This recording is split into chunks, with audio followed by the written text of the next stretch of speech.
So let's go over how to use ovulation predictor kits. Keep in mind that different companies will have specific instructions, so it's really important to read the package insert to know exactly how to use the specific ovulation predictor kit that you're using. Let's start with a traditional LH strip. Ideally, you want to do this first thing in the morning when you wake up.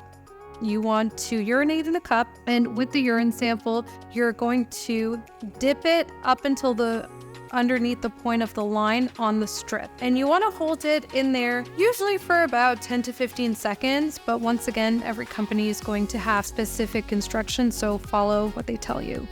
Once you dip it in, you want to lie it flat.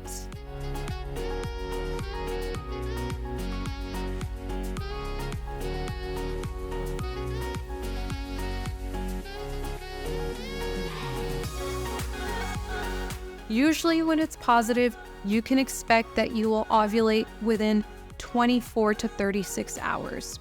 There are also digital tests that you can use.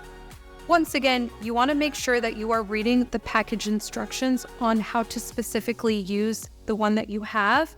But generally, once you either dip it in the urine or you pee on the stick, then you're going to go ahead and insert it into the little digital machine, and usually it will either give you a happy face or a sad face, indicating whether or not you are having an LH surge.